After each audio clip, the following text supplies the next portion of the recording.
지금 이 순간 이란의 산속 깊은 곳에서는 붉은 연기가 피어오르고 있습니다. 그건 단순한 먼지가 아닐 가능성이 큽니다.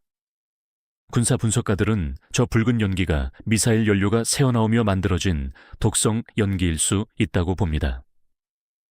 더 섬뜩한 건 그 연기 아래 지하 깊숙한 곳에 아직도 사람이 남아있을 수 있다는 점입니다.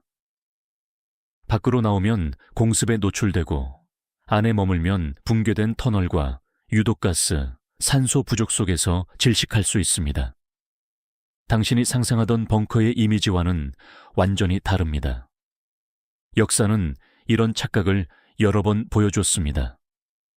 중세의 성벽은 한때 절대 무너지지 않는 방패처럼 보였지만 화약과 대포가 등장하자 순식간에 시대에 뒤처진 구조물이 됐습니다. 지금 이란의 산악 벙커도 비슷한 순간을 맞고 있습니다. 앞으로 전쟁에서 깊이 파고 숨는 방식만으로는 더 이상 생존을 보장하지 못할 가능성이 큽니다. 아마 이렇게 반문할 수 있습니다. 그래도 그렇게 깊고 두껍게 만들었는데 정말 저렇게 빨리 무력화될 수 있나? 맞는 질문입니다. 하지만 여기서 중요한 건 벙커가 약해서가 아닙니다. 콘크리트가 얇아서도 아닙니다. 진짜 문제는 전쟁을 이해하는 방식 자체였습니다. 이란은 땅속 깊이 들어가면 버틸 수 있다고 믿었습니다. 수십 년 동안 산을 뚫고 터널을 만들고 핵심 자산을 지하로 옮겼습니다. 그들은 그것을 미사일 도시라고 불렀습니다. 이름만 들으면 거대한 요새 같죠. 그런데 지금 그 도시는 도시가 아니라 출구 없는 함정이 되고 있습니다. 강한 벽이 항상 안전을 의미하는 걸까요? 현재 여러 평가에 따르면 이란의 탄도미사일 발사 능력은 전쟁 초반 대비 약 90% 가까이 감소한 것으로 거론됩니다. 이에 이 숫자의 의미는 단순하지 않습니다. 미사일이 전부 파괴됐다는 뜻이 아니라 발사 가능한 상태로 전환하는 능력이 급격히 약해졌다는 신호에 가깝습니다. 쉽게 말해 총알이 가득한 창고가 있어도 문이 잠기고 입구를 적이 조준하고 있으면 그 무기는 존재해도 전투력은 아닙니다.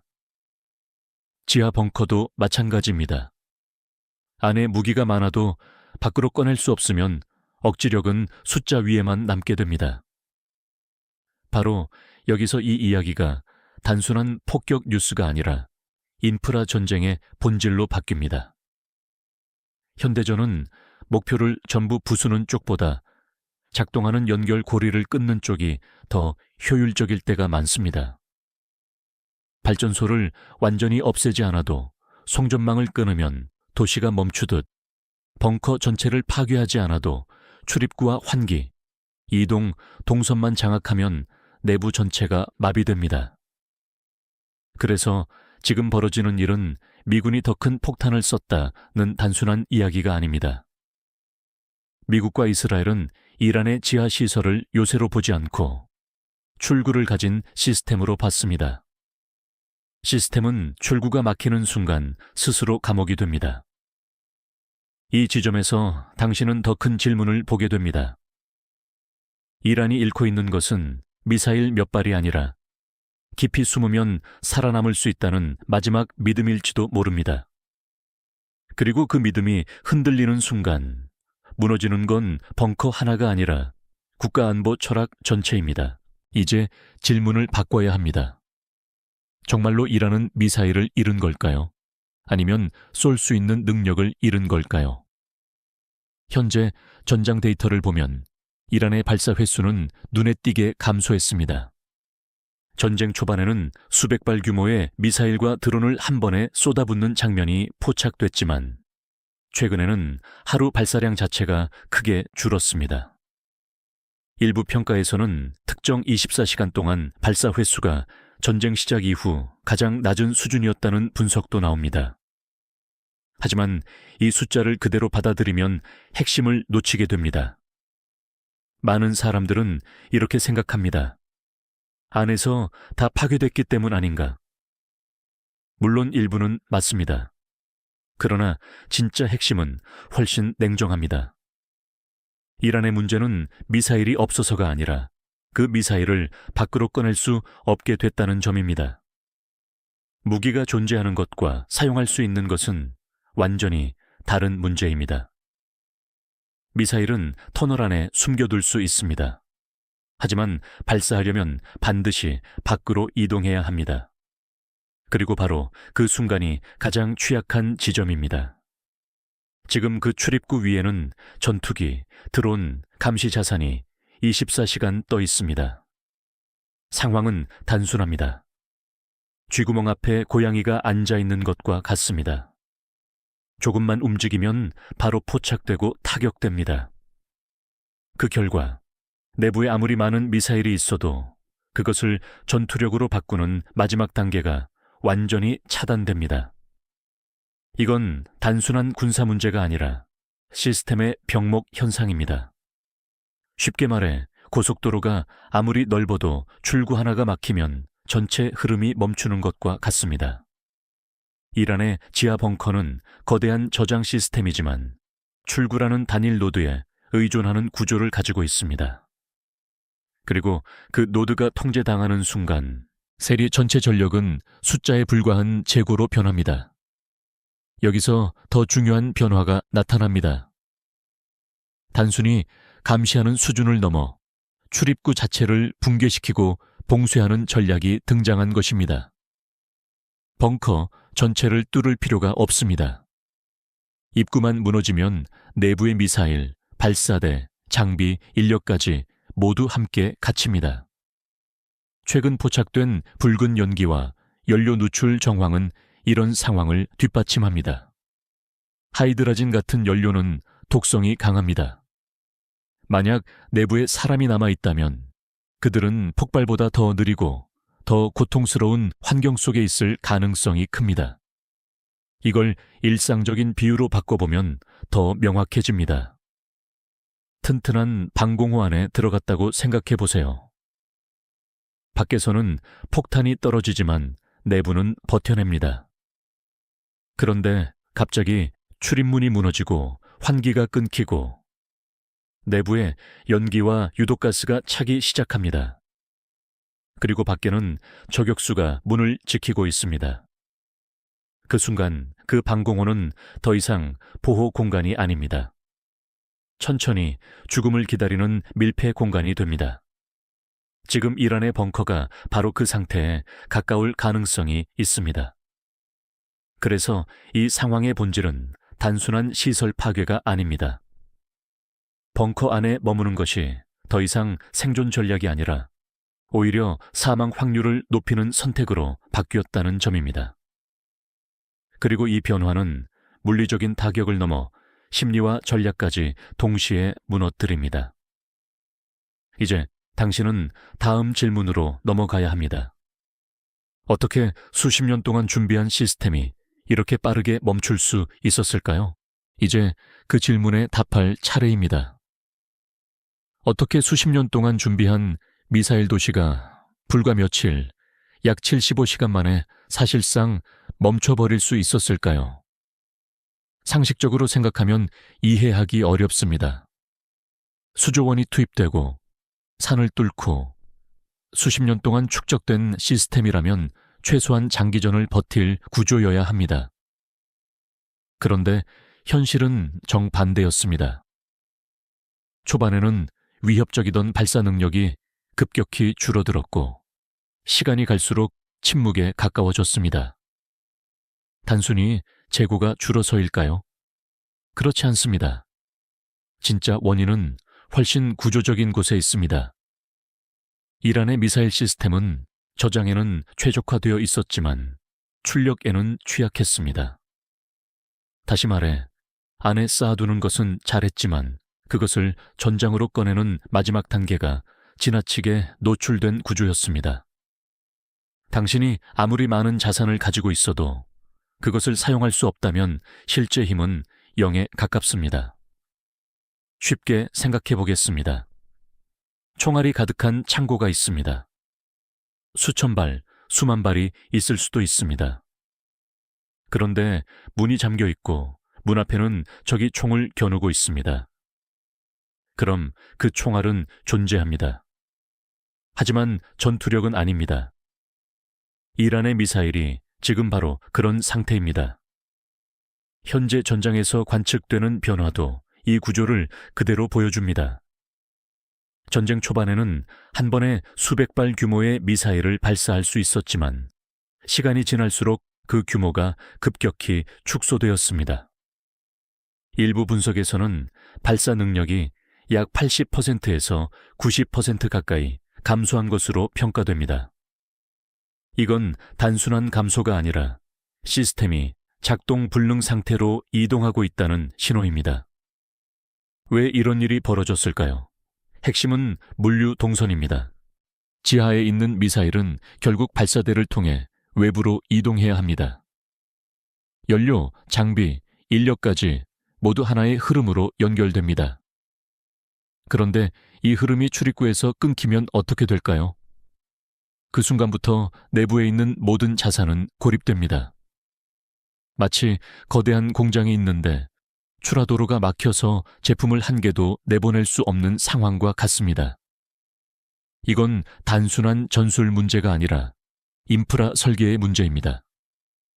현대전에서 전투력은 얼마나 많이 갖고 있느냐가 아니라 얼마나 빠르게 사용할 수 있느냐로 결정됩니다.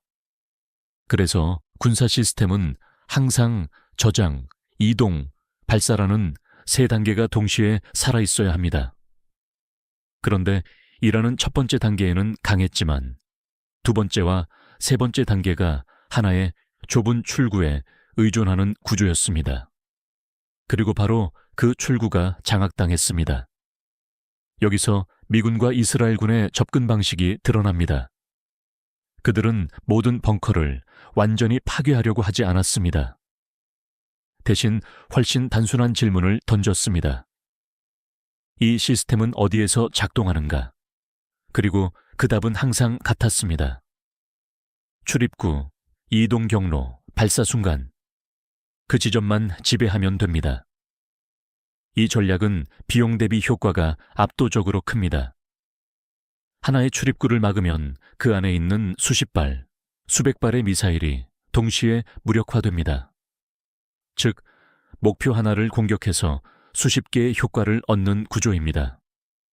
이건 마치 전력망에서 변전소 하나를 끊어 도시 전체를 정지시키는 것과 같습니다. 그래서 75시간 만에 무너졌다는 말은 오해입니다. 콘크리트가 75시간 만에 파괴됐다는 의미가 아닙니다. 진짜 의미는 이것입니다. 약 70이 시간에서 75시간 안에 출입과 발사 타이밍이 완전히 통제되면서 내부에 있던 전력이 사용할 수 없는 상태로 전환됐다는 것. 그 순간부터 미사일 도시는 더 이상 도시가 아닙니다. 봉인된 창고입니다. 그리고 여기서 당신은 더 큰 그림을 보게 됩니다. 이란의 억지력은 대량 발사 능력 위에 세워져 있었습니다. 건드리면 쏟아진다는 공포가 핵심이었습니다. 그런데 그 발사 능력이 출구에서 막히는 순간 그 공포는 급격히 약해집니다. 즉, 이란의 벙커는 두꺼웠지만 전투력은 두께로 유지되지 않았습니다. 출입구와 하늘을 잇는 순간 그 거대한 산속 공간은 전력을 보호하는 요새가 아니라 전력을 가둬버리는 거대한 감옥으로 변합니다. 이제 다음 질문이 더 중요해집니다. 왜 미국은 이 모든 벙커를 굳이 끝까지 뚫으려 하지 않았을까요? 이제 전쟁 방식 자체를 다시 봐야 합니다. 많은 사람들은 벙커버스터를 떠올리면 이렇게 생각합니다. 거대한 폭탄이 산을 뚫고 들어가 내부를 완전히 파괴하는 장면. 실제로 그런 무기도 존재합니다. 하지만 이번 전쟁에서 더 중요한 건 그 반대였습니다. 뚫는 것보다 막는 것이 훨씬 효율적이라는 사실입니다. 이란은 이렇게 믿었습니다. 시설을 80m, 90m 이상 깊숙이 넣으면 어떤 폭탄도 완전히 관통하기 어렵다. 이 판단은 완전히 틀린 것은 아니었습니다. 실제로 일부 깊은 시설은 세계 최강급 벙커버스터로도 완전 파괴가 쉽지 않다는 분석이 존재합니다. 바로 이 경험이 이란에게 강한 확신을 주었습니다. 깊이 들어가면 산다. 하지만 여기서 전략의 방향이 갈립니다. 미군은 같은 데이터를 보고 완전히 다른 결론을 냅니다. 굳이 끝까지 뚫을 필요가 없다. 출구만 막으면 된다. 이 발상은 단순하지만 매우 냉정합니다. 목표를 파괴하는 대신 작동을 불가능하게 만드는 접근입니다. 당신이라면 금고를 깨겠습니까? 아니면 방 자체를 봉인하겠습니까? 이걸 일상적인 비유로 보면 더 명확해집니다. 금고가 너무 단단해서 열기 어렵습니다. 대부분은 폭발물을 써서 금고를 부수려 합니다. 하지만 더 효율적인 방법은 금고가 있는 방의 문을 용접해버리는 것입니다. 안에 무엇이 있든 꺼낼 수 없다면 현실적으로 없는 것과 다름없습니다. 이번 전쟁에서 미군이 선택한 방식이 바로 이것입니다. 벙커를 완전히 파괴하는 대신 출입구와 이동 경로를 집중적으로 타격합니다. 이후 드론과 감시 차산으로 지속적으로 감시합니다. 이 구조에서는 벙커 내부가 살아있어도 의미가 없습니다. 오히려 내부 자산 전체가 한 번에 묶입니다. 이 전략이 더 무서운 이유는 비용 대비 효과 때문입니다. 거대한 벙커를 완전히 파괴하려면 고성능 무기, 정밀 정보, 반복 타격이 필요합니다. 반면 출입구 봉쇄는 상대가 반드시 사용해야 하는 몇 개의 지점만 노리면 됩니다. 특히 미사일 기지는 발사대를 외부로 이동시켜야 하기 때문에 이 약점을 피할 수 없습니다. 한 번의 출격으로 여러 출입구를 동시에 타격하고 이후 감시망으로 덮어버리면 어떻게 될까요? 그 순간 내부에 있던 수십 발, 수백 발의 미사일이 동시에 사용 불가 상태로 전환됩니다. 이건 단순한 타격이 아니라 전체 시스템을 봉인하는 효과입니다. 마치 서버를 파괴하지 않아도 네트워크를 끊으면 서비스가 멈추는 것과 같습니다.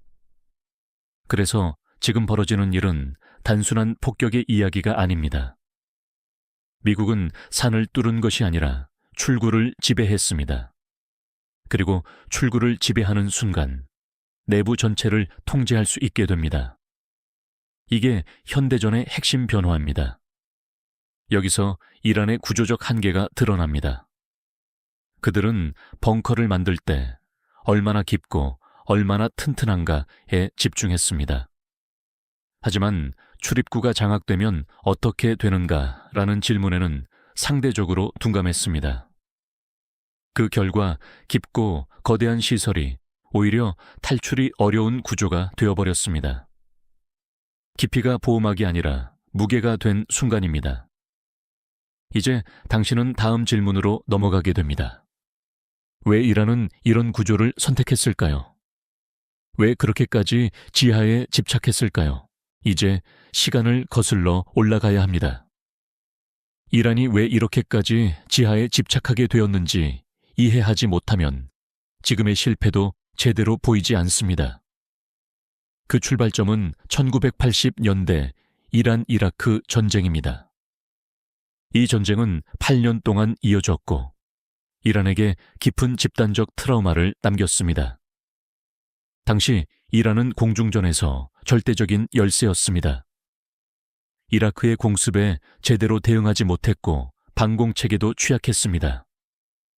하늘에서 떨어지는 폭탄 앞에서 무력했던 경험이 국가 전략의 방향을 바꿔버립니다.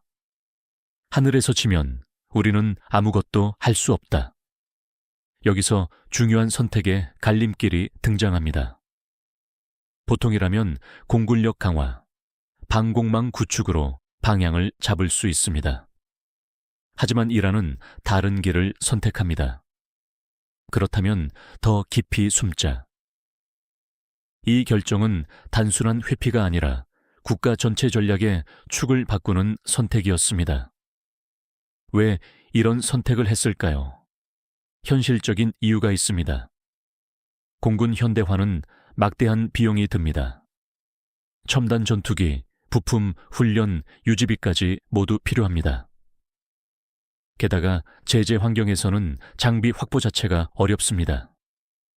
반면 산을 파고 터널을 만드는 것은 상대적으로 접근 가능한 방법이었습니다. 즉, 이란은 하늘을 장악하는 전략 대신 하늘을 피하는 전략을 선택한 것입니다. 그리고 이 전략은 단기적으로 효과가 있었습니다. 산악지대에 수백 킬로미터 규모의 터널망을 구축하고 미사일, 연료, 장비, 지휘 시설까지 지하로 이동시켰습니다. 그들은 이를 미사일 도시라고 불렀습니다. 이 표현은 단순한 군사 용어가 아니라 일종의 심리적 선언이었습니다. 우리는 땅 속에서 살아남는다. 하지만 여기서 한 가지 중요한 질문이 생깁니다. 정말 땅 속만으로 전쟁을 버틸 수 있을까요? 지하 전략은 전제가 필요합니다. 바로 하늘이 완전히 적에게 넘어가지 않는다는 조건입니다. 지하는 어디까지나 시간을 벌어주는 방어수단이지 하늘을 완전히 잃은 상태에서 독립적으로 전쟁을 이기는 구조가 아닙니다. 쉽게 비유하면 이런 겁니다. 아무리 완벽한 지하 창고를 만들어도 집의 대문과 골목, 옥상이 모두 적에게 장악되어 있다면 그 창고는 탈출구가 아니라 갇히는 공간이 됩니다. 이란은 바로 이 부분을 과소평가했습니다. 그리고 그 결과가 지금 드러나고 있습니다. 방공망이 무너지고 감시망이 뚫리고 하늘이 상대에게 넘어가는 순간 지하 전략은 절반짜리가 아니라 사실상 작동불능 상태로 바뀝니다. 출입구가 노출되고 이동 경로가 추적되고 발사 순간이 포착되기 때문입니다. 이건 단순한 전술 실패가 아닙니다. 전략 철학의 오류입니다. 이란은 벙커를 잘못 만든 것이 아니라 벙커가 어떤 조건에서 무력화되는지를 충분히 고려하지 않았습니다.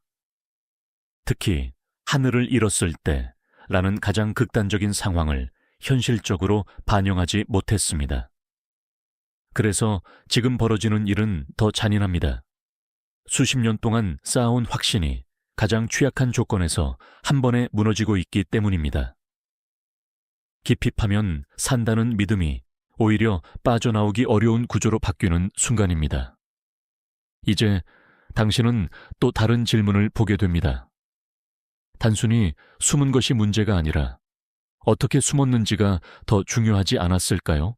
이제 더 중요한 실수로 들어가야 합니다. 이건 단순히 지하에 숨었다의 문제가 아닙니다. 어떻게 숨었느냐, 얼마나 분산했느냐의 문제입니다. 많은 사람들은 이렇게 생각합니다. 벙커는 크고 깊을수록 좋다.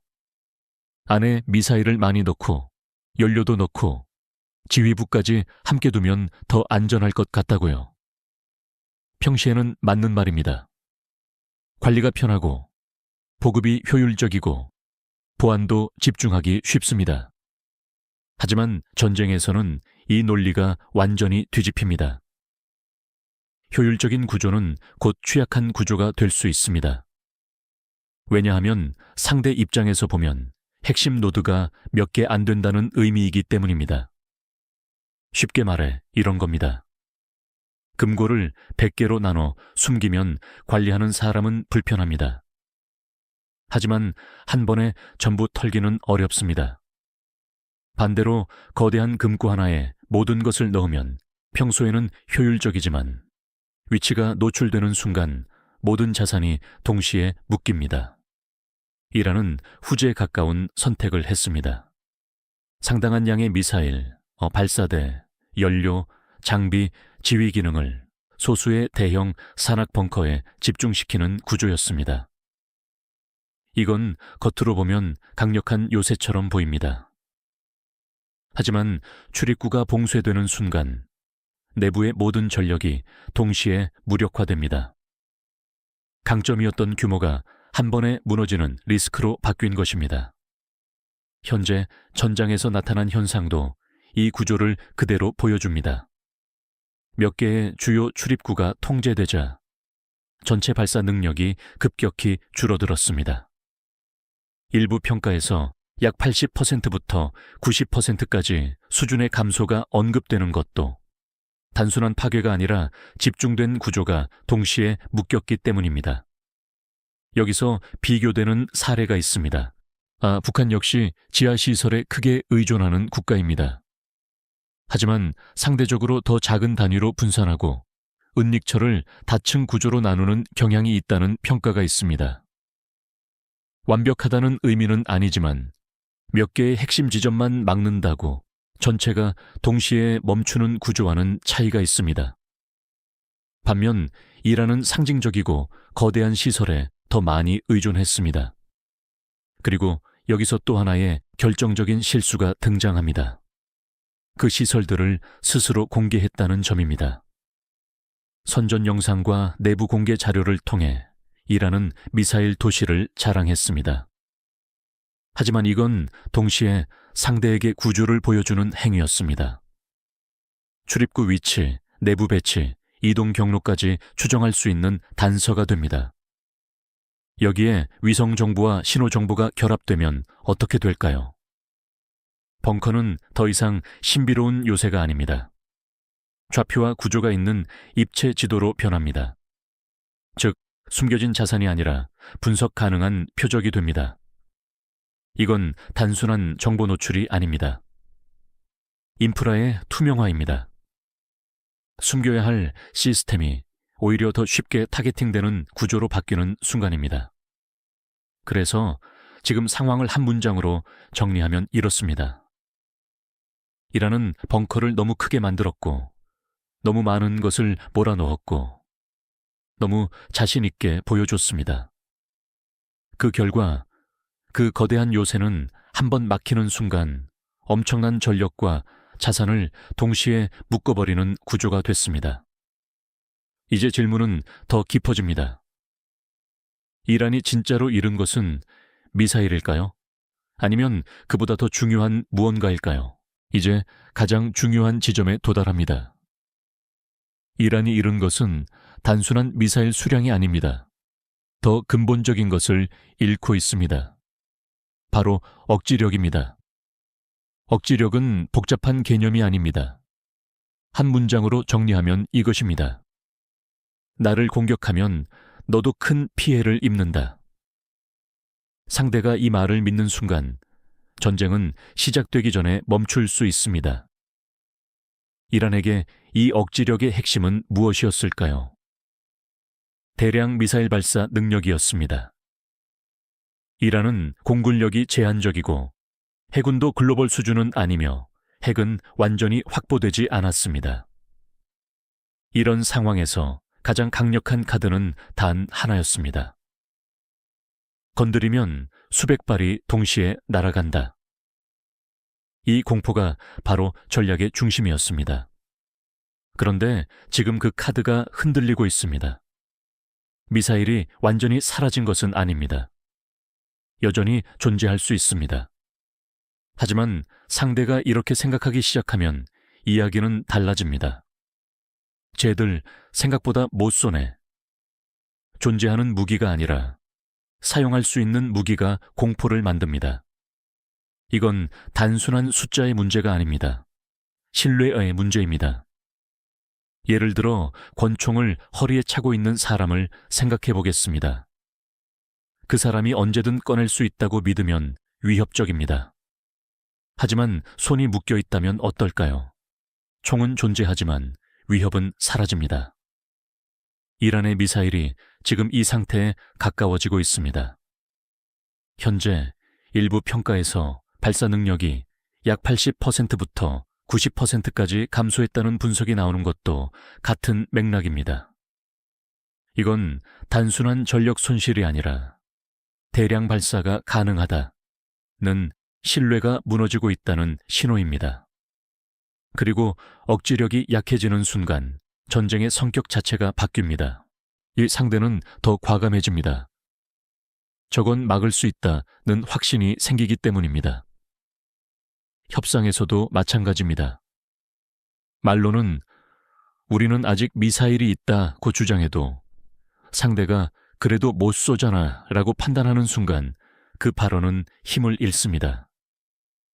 이건 군사 문제를 넘어 정치, 외교, 심리 전체에 영향을 줍니다. 억지력은 숫자가 아니라 믿음 위에 서 있기 때문입니다. 여기서 더 위험한 흐름이 시작됩니다. 기존 카드가 약해질수록 더 극단적인 카드에 의존할 가능성이 커집니다. 호르무즈 해협, 드론 공격, 사이버전, 그리고 핵. 이런 비대칭 수단이 점점 더 매력적으로 보이기 시작합니다. 왜냐하면 기존 방식으로는 더 이상 같은 효과를 만들 수 없기 때문입니다. 이건 매우 중요한 전환입니다. 단순히 이란이 약해졌다로 끝나는 문제가 아닙니다. 오히려 다른 방식으로 더 위험해질 수 있다는 신호입니다. 약해진 억지력은 사라지는 것이 아니라 다른 형태로 이동합니다. 그래서 여기서 핵심 문장이 나옵니다. 이란이 잃은 것은 미사일 몇 발이 아니라 상대를 멈추게 만들던 신뢰 그 자체입니다. 그리고 그 신뢰가 무너지는 순간 전쟁은 더 예측하기 어려운 방향으로 이동합니다. 이제 마지막 질문이 남습니다. 그렇다면 이란은 정말 끝난 것일까요? 아니면 아직 다른 카드가 남아있을까요? 이제 마지막으로 전체를 묶어야 합니다. 지금까지의 흐름만 보면 이렇게 생각하기 쉽습니다. 이란은 끝났다. 하지만 현실은 그렇게 단순하지 않습니다. 이란은 분명 큰 타격을 입었습니다. 발사 능력은 크게 줄었고 주요 벙커는 봉쇄되었으며 억지력도 흔들리고 있습니다. 그러나 동시에 아직 완전히 드러나지 않은 전력도 존재할 가능성이 큽니다. 일부 자산은 다른 은닉처로 이동했을 수 있고 더 작은 단위로 분산되었을 수도 있습니다. 즉, 이란은 사라진 것이 아니라 변하고 있는 중입니다. 그리고 이 변화가 더 중요합니다. 대량 미사일 발사가 어려워지면 전략은 자연스럽게 바뀝니다. 더 작고 더 싸고 더 끈질긴 방식으로 이동합니다. 드론, 사이버 공격, 해협 압박 같은 비대칭 수단이 그 예입니다. 비용은 낮지만 지속적인 압박을 줄 수 있는 방식입니다. 여기서 당신은 중요한 질문을 마주합니다. 전쟁은 줄어든 걸까요? 아니면 형태만 바뀐 걸까요? 특히 더 위험한 가능성도 존재합니다. 핵입니다. 지금 상황에서 이란이 얻을 수 있는 가장 냉정한 교훈은 이것일 수 있습니다. 벙커로는 부족하다. 상대가 아예 손을 못 대게 해야 한다. 이 논리는 극단적이지만 역사적으로 반복된 사고방식입니다. 리비아의 사례, 북한의 선택이 떠오르는 이유입니다. 핵을 포기하면 무너지고 핵을 가지면 버틴다는 단순한 결론. 이 생각이 강화될수록 상황은 더 불안정해집니다. 기존 억지력이 약해질수록 더 강력하고 위험한 억지력으로 이동하려는 유혹이 커지기 때문입니다. 그래서 지금 상황을 단순히 패배로 보면 안 됩니다. 오히려 방향 전환의 시작일 수 있습니다. 이란은 죽지 않았을 수 있습니다. 하지만 예전 방식으로 싸울 수 없는 상태에 가까워지고 있습니다. 이 차이는 매우 큽니다. 전쟁에서 가장 위험한 순간은 상대를 과소평가하거나 반대로 과대평가할 때가 아니라 변화 자체를 놓칠 때입니다. 그리고 이제 마지막 결론으로 들어갑니다. 이번 전쟁에서 무너진 것은 벙커 몇 개가 아닙니다. 깊이 숨으면 살아남는다는 믿음이 무너졌습니다. 이란은 수십 년 동안 산을 뚫고 지하를 확장하며 그 깊이가 생존을 보장해 줄 것이라 믿었습니다. 하지만 현실은 달랐습니다. 하늘을 잃는 순간 그 깊이는 보호막이 아니라 탈출을 어렵게 만드는 무게가 됩니다. 벙커는 방패의 일부일 뿐 하늘을 대신할 수 없습니다. 이건 단순한 지역 분쟁의 교훈이 아닐 수 있습니다.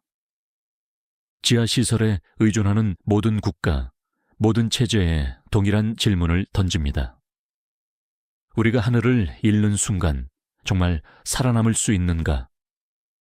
그래서 이 이야기를 이렇게 정리할 수 있습니다. 이번에 무너진 것은 콘크리트가 아닙니다. 출입구만도 아닙니다. 지하가 하늘을 대신할 수 있다는 오래된 믿음, 그 자체입니다. 그리고 전쟁은 다시 가장 단순한 진실로 돌아옵니다. 하늘을 잃는 순간 땅속도 안전하지 않다. 이제 당신에게 남는 질문은 하나입니다. 이 변화 속에서 당신은 어디에 서 있을 것인가? 더 once who recognize the current before it becomes a wave are the ones who shape the future.